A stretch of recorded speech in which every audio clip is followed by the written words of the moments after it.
여러분 안녕하십니까? 이번 시간에는 사주 명리에서 조후를 보는 방법에 대해서 한번 공부를 해보도록 하겠습니다. 먼저 이 조후라고 했을 때 조후가 도대체 무엇을 의미하느냐 하는 것이죠. 조후의 의미, 조후라는 것은 그러니까 기후를 조절한다는 뜻입니다. 어, 이렇게 기후할 때 후자에 조절한다는 뜻. 그러니까 날씨를 조절한다 뭐 이런 의미가 되겠습니다. 그러니까 왜 이런 말이 나왔느냐 하면은 사주명리라는 이 사주팔자 체계, 이 체계 자체가 출발할 때 자연의 현상을 관찰하는 것에서부터 시작해서 사주명리라는 이런 지금의 어떤 운명 감명 체계가 성립이 됐거든요. 그러니까 예를 들면 이렇습니다. 어떤 우량한 완두콩 하나를 한겨울에 대청마루에 그것을 던져 놨을 때 그 완두콩이 아무리 우량할지라도 새싹이 틀 수가 없습니다. 그런데 완두콩이 약간 불량하고 좀 쭉정리 완두콩일지라도 한겨울에 그것을 실내에 가져가서 아주 따뜻하게 하고 물을 주고 조명을 비추고 해서 온도를 맞춰주면은 싹이 틀 수가 있어요. 그러니까 이런 데서 이제 착상이 돼서 조우라는 개념이 이제 사주명리에 본격적으로 도입이 된 것이죠. 그러니까 결국은 사주팔자라는 것은 자연현상을 관찰하는 데서부터 사주가 발달을 해왔다 이렇게 볼 수가 있죠. 그래서 우리는 보통 사계절 이렇게 얘기를 하면은 봄, 여름, 가을, 겨울 이렇게만 얘기하지만은 실질적으로는 아주 고대, 그러니까 공자나 맹자가 있었던 그런 시절에는 봄, 여름, 가을, 겨울이라는 이 추나 추동의 사계절 개념은 있지 않았어요. 그때 예를 들면 공자 시절로 기준을 한다면은 춘추가 있었죠. 그냥 봄과 가을이라는 어떤 그러니까 봄, 여름과 가을, 겨울 이런 식이죠. 춘추라는 두 개의 계절만 있었어요. 그것이 나중에 오면서 네 개의 계절로 분화가 되었습니다. 지금 그래도 우리도 역시 봄, 여름, 가을, 겨울이라는 네 개의 계절을 기준으로 많이 얘기를 하지 않습니까? 그런데 명리에서는 실질적으로 이 4개의 계절 그러니까 봄, 여름, 가을, 겨울도 중요합니다. 매우 중요하지만은 실질적으로 명리에서 사용하는 계절이라는 것은 4개가 아닙니다. 그러니까 몇 개냐? 12개죠. 그러니까 명리, 사주 명리에서 계절이라고 할 땐 12지지, 12지지가 이제 결국은 각 달을 얘기하잖아요. 그러니까 자월이면은 양력 12월이 될 것이고, 축월이면은 양력 1월, 인월이면은 양력 2월 이런 식이잖아요. 그러니까 각 달이 하나의 계절처럼 그렇게 얘기를 합니다. 그래야만이 이제 정교하게 사주를 감명할 수가 있거든요. 그러니까 12개의 계절이 있다. 사주 명리에서는 4개의 계절은 물론 당연히 있는 것이고요. 12개의 실질적으로는 계절이 있어서 그래서 우리가 사주를 볼 때 뭐 자월의 간목이다, 축월의 간목이다, 인월의 간목이다, 묘월의 간목이다 하는 게 다 다르지 않습니까? 그거에 따라서 격국도 달라지고 이런 것들이 다 계절을 매우 중시하고 계절이 어떤 생명체에 큰 영향을 미친다 이렇게 보는 발상에서 시작을 했기 때문에 그렇습니다. 그래서 그렇기 때문에 당연히 각 달에 어느 달에 태어나는 뭐 금이냐 토냐 수냐 이런 거에 따라서 그 사람의 운명에 또는 살아가는 모습이 매우 서로 차별화가 되고 달라질 수가 있다는 것이죠. 여기서 조우가 시작을 합니다. 뭐 그 외에도 조우를 생각하는 경우가 많죠. 예를 들면 한 송이의 장미꽃을 본다면 그 장미꽃이 밤 12시의 장미꽃과 낮 12시의 장미꽃과 새벽 5시나 6시의 장미꽃은 다 그 모습이 달라요. 그것이 또 그 사람이 몇 시에 태어났냐가 매우 중요하게 되는 원인 중에 하나가 된다. 이렇게 볼 수가 있죠. 어찌됐든 정리하자면 조후라는 것은 날씨를 조절한다 이런 의미입니다. 조절할 조자에 날씨 후자입니다. 그러니까 기후죠. 기후를 조절한다 이런 의미예요. 왜 기후가 조절되느냐? 모든 생명체들은 그가 어느 달에 처해 있느냐, 어느 달에서 시작했느냐가 매우 중요한 것이죠. 그러니까 하물며 완두콩 하나도 겨울에 완두콩이냐, 여름에 완두콩이냐, 또 그 완두콩이 어느 위치에 있느냐, 대청마루에 던져져 있냐, 실내 온실 속에 있느냐 이런 거에 따라서 꽃을 피울 수도 있고 못 피울 수도 있는 그런 큰 차이가 있는 거예요. 그래서 조후가 매우 중요합니다. 사주에서 조후는 매우 중요하죠. 어, 그러면 이러한 조후에 대해서 고전에서 보면은 어떤 데서 이제 조후에 대해서 얘기를 하고 있냐면 조후에 관한 책이죠. 지금 제가 설명드리고자 하는 거는 조후에 대해서 잘 설명하고 있는 책이 뭐냐 이렇게 했을 때 그 책은 난강망이라는 책입니다. 이름이 조금 이상하죠.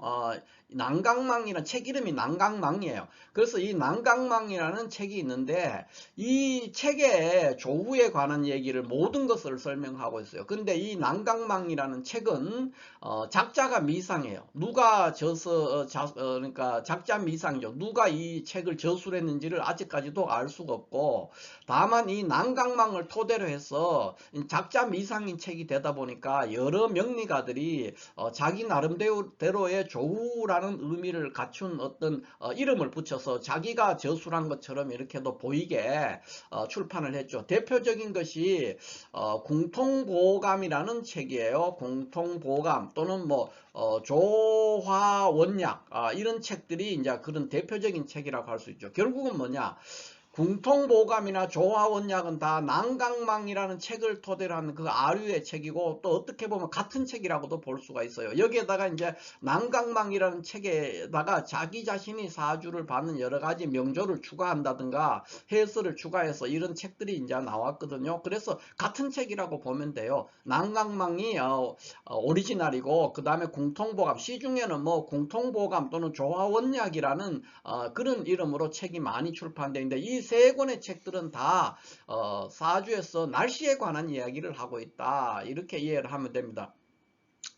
그런데 이 난강망이라는 책이 처음 이제 세상에 알려졌을 때, 작자는 알 수 없지만 발견이 됐을 때는 이 명리를 하는, 사주 명리를 운명 감정에 관심이 있거나 이거를 공부하는 많은 분들에게 이것은 굉장히 열광하는, 굉장히 열광했죠. 그래서 굉장한 그 환영을 받고 또 관심을 받았습니다. 그러니까 굉장히 훌륭한 책이었죠. 그런데 이제 점점점 시간이 가면서 난강망이 전부가 아니고 그렇게 적중되지는 않는다는 것이 증명이 많이 됐습니다. 그래서 지금은 이렇게 난강망이라는 이 조후를 전면적으로 모든 부분에 조후를 적용해서 보면은 실질적으로 그렇게 적중률이 높지가 않습니다.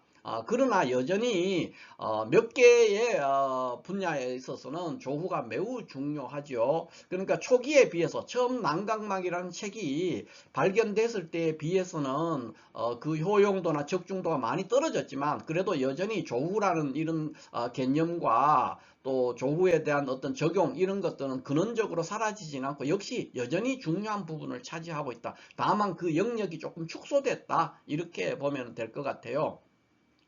그러니까 조후가 현재 그렇다면 이제 책이 뭐 난강망도 있고 또 공통보감 또는 조화원약 이런 식으로 돼 있는데, 많은 분들이 이렇게 사주를 볼 때 걸핏하면은 조후를 이제 들먹이면서 보게 되거든요. 그러니까 대표적인 게 사주를 감명할 때 물상으로 사주 보시는 분들, 뭐 사주가 너무 춥다든가 너무 물바다다든가 또는 불바다다, 뜨겁다, 조열하다 이렇게 얘기를 해서 그거를 처음부터 끝까지 그런 식으로만 해서 사주를 보는 경우가 있어. 또는 뭐 산에 나무가 없다든가 있다든가 이런 것도 다 마찬가지고, 이런 것들이 다 물상의 방법으로 사주를 감명하는 그런 명리가들이 많거든요. 그런데 그것도 근원적으로는 조후에서 시작을 합니다. 그러니까 난강망이나 공통보감에서 시작이 된 것이죠. 그런데 그렇게 많이 적중되지는 않습니다. 이게 일부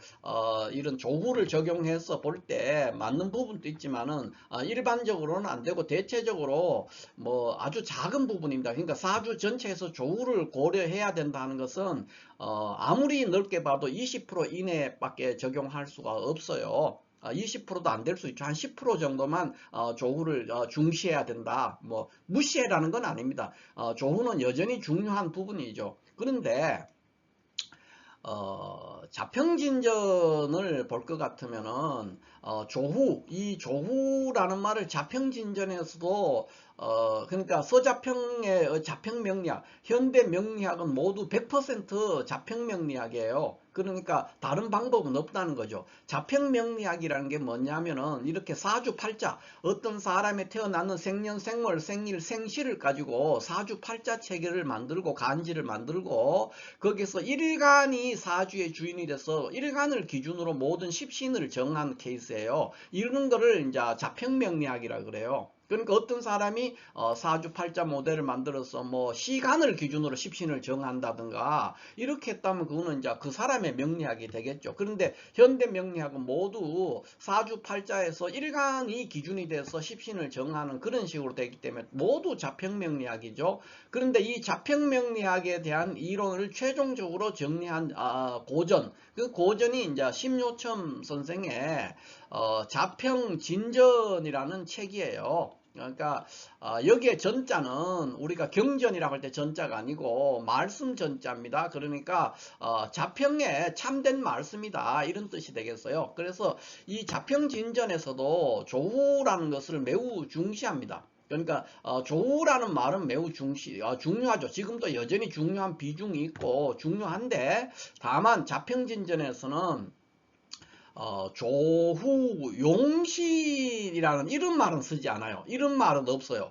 그냥 조후만 있어요. 조후. 그러니까 날씨를 조절할 필요가 있다. 이거는 있지만 조후가 곧 용신이 된다. 이런 말은 성립이 되지 않는다고 보는 거예요. 조후 용신이라는 말은 자평진전 어디에도 없어요. 다만 조후라는 말은 많이 나옵니다. 요거를 유심히 생각을 하면서 사주를 감명을 해야 돼요.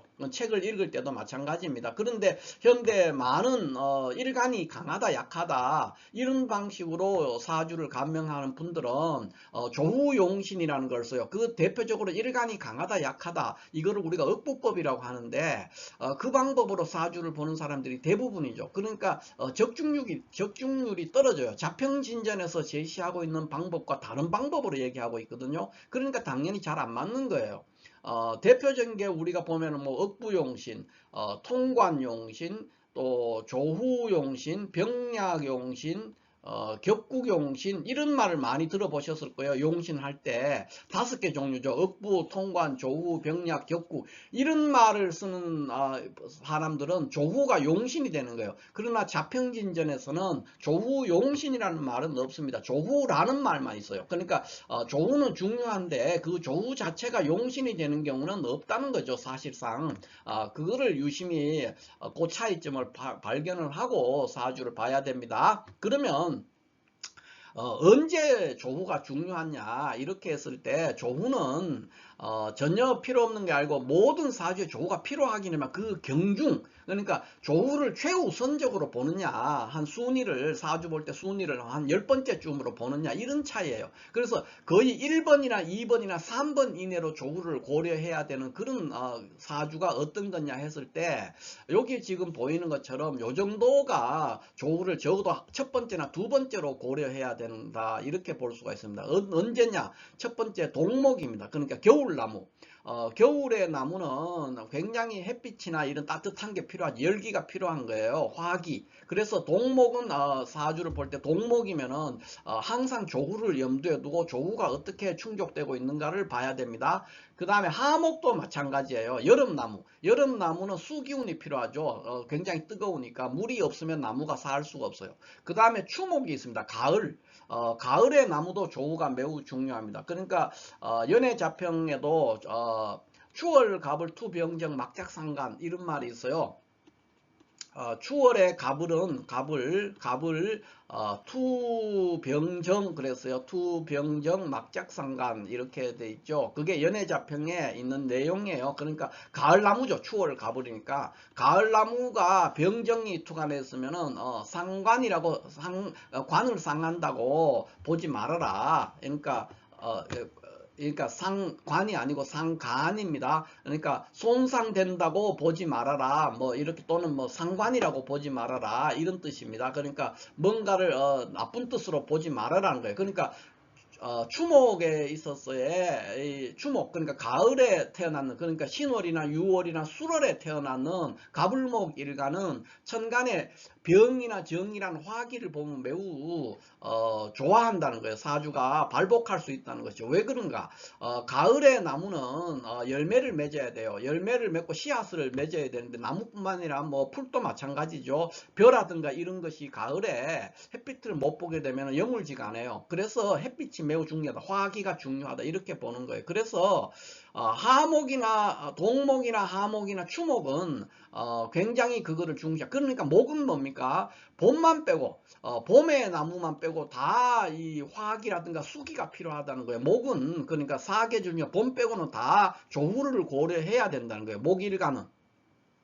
그 외에 이제 금일간, 동금, 겨울의 금과 가을의 금도 역시 화기를 필요합니다. 그래서 조우가 필요하고요. 그 다음에 흙은 동토, 겨울흙. 겨울에 꽁꽁 얼어있는 흙은 만물을 생하게 할 수가 없어요. 그래서 겨울의 흙도 조우가 필요하죠. 그래서 이런 식으로 조우를 진짜 우선적으로 일단 첫 번째나 두 번째의 중요한 요소로 사주를 감명할 때 고려해야 되는 것은 요 정도가 대부분이고, 그 외에는 조우를 우선적으로 해가 계속 그런 얘기를 하면 안 된다. 이렇게 볼 수가 있겠습니다. 그러면 실제 사주를 한번 봅시다. 보면은 이 케이스는 하목이죠. 그러니까 5월에 태어나는 간목이에요. 그러니까 이거를 우리가 뭐라고 합니까? 목화상관이다. 이렇게 말합니다. 목화상관. 그러니까 여름나무라는 거죠. 여름나무가 지금 식신도 있고 병화 이렇게 천간에도 식신이 떴죠. 이렇게 되면은 굉장히 화기가 강해서 나무가 말라져 죽어요. 조후적으로 설명하자면은. 그래서 물이라는 게 필요해요. 그래서 이런 경우에는 이 임수가 매우 중요한 역할을 하는 거예요. 그래서 임수를 이렇게 보고 있으면은 이 사주는 매우 부귀한 격이죠. 우리가 격국으로 해도 이거는 상관패인 격이에요. 그래서 아주 고급스러운 사주다. 이렇게 볼 수가 있고, 그 다음에 이런 경우 한번 보자고요. 이런 경우는 어떻게 됩니까? 겨울에, 해월의 간목이잖아요. 겨울나무예요. 그러니까 겨울나무가 햇빛을 못 보면 역시 얼어 죽잖아요. 그래서 이 상관이 매우 중요합니다.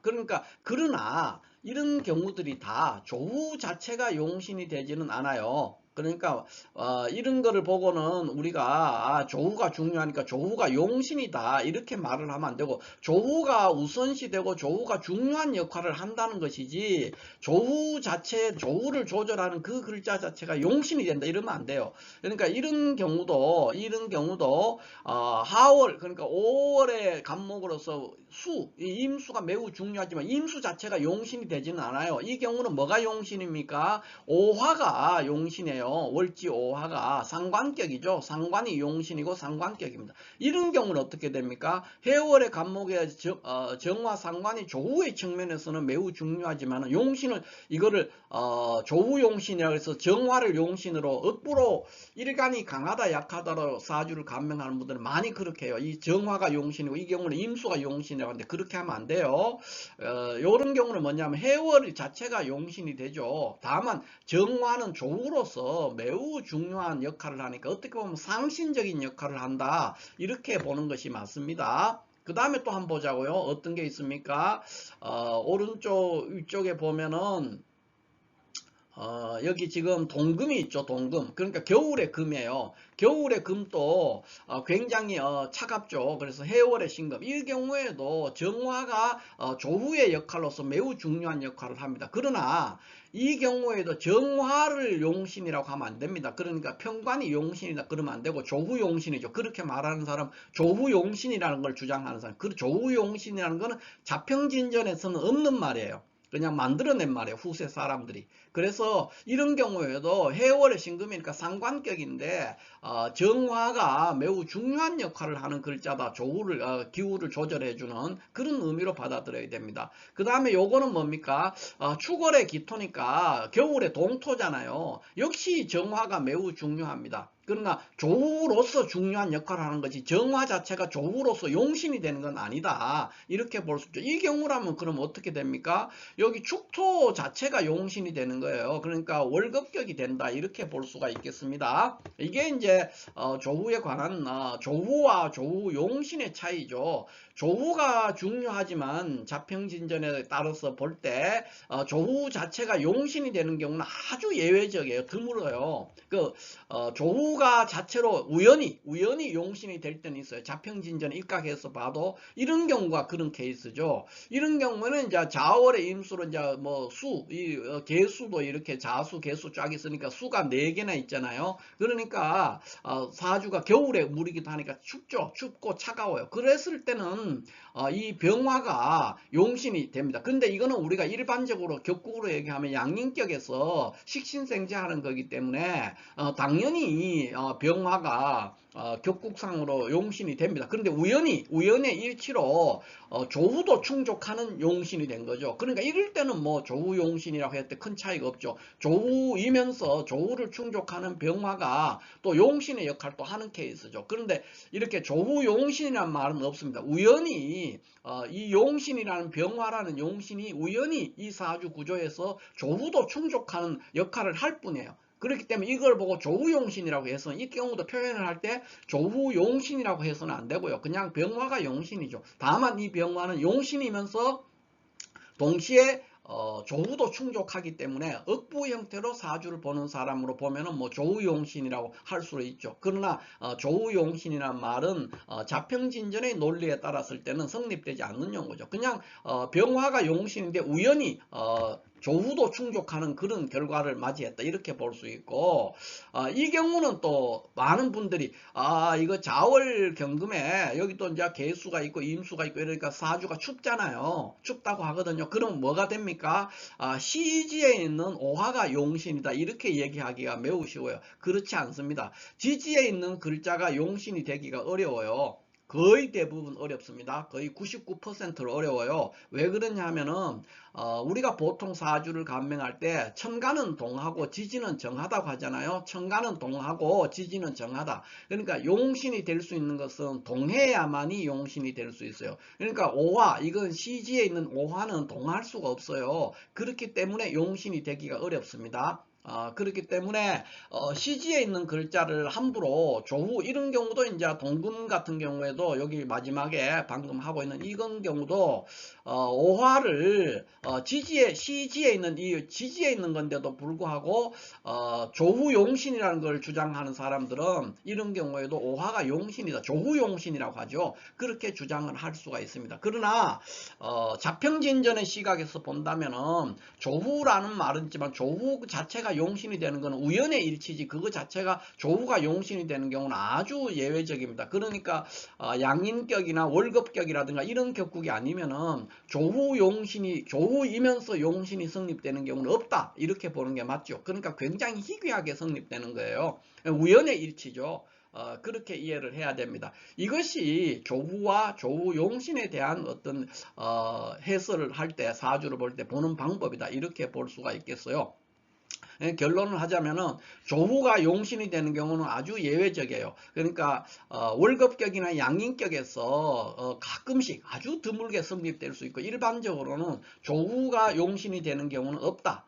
그리고 그 조후용신이라는 말 자체가 자평진전에는 있지 않는 용어다. 이렇게 이해를 하면 될 것 같아요. 어찌됐든 지금 또 사주를 볼 때 조후를 중시해서 봐야 되는 경우가 많습니다. 많이 있는데 그 경우는 대표적으로 무조건 다 보는 것이 아니라 이렇게 요 정도 그러니까 목은 사계절 중에 봄을 빼고 다 조후가 중요하게 요소로 작용할 수 있어요. 유일한 오행 중에서 생명체이기 때문에 그렇습니다. 나머지 동금과 축 축음, 그 다음에 동토, 이런 것들이 조우가 필요한 그런 사주다 이렇게 봐요. 그러니까 난강망이라는 책을 볼 것 같으면은 그 책에는 이제 이렇게 아주 디테일하게 돼 있어요. 그러니까 자월의 간목, 묘월의 간목, 진월의 간목, 뭐 축월의 간목, 매월마다 그 간목을 1년 내내 대입해서 어떻게 된다 하는 거를 자축인묘, 진사오미, 신유술에 하고 그 갑을병경, 무기경신임계를 다 일일이 다 대입해서 돼 있는 책이죠. 그러니까 모든 곳에 조우를 얘기하는데 그렇게 디테일하게 조우는 적용되지는 않는다는 것이죠. 그러니까 어디 적용되느냐 했을 때 대체적으로 이 정도에 우선적으로 적용되고 나머지는 그 조우를 완전히 무시해라는 게 아니에요. 이 정도는 우선적으로 보고 나머지는 아주 후순위로 조우를 고려할 필요가 있다 이렇게 보죠. 그러니까 조우를 깡그리 무시해라는 건 아닙니다. 그러니까 우선적으로 적용하는 걸 하고 후순위로 조우를 살피면 된다 이렇게 볼 수가 있겠어요. 자, 이렇게 해서 오늘은 사주에서 조우를 중시하는 경우, 그러니까 조우가 어떻게 시작이 됐고 어떻게 보느냐 하는 것과 또 조우와 조우용신의 차이가 뭐냐 하는 것들을 두루 원론적인 입장에서 한번 살펴봤습니다. 감사합니다.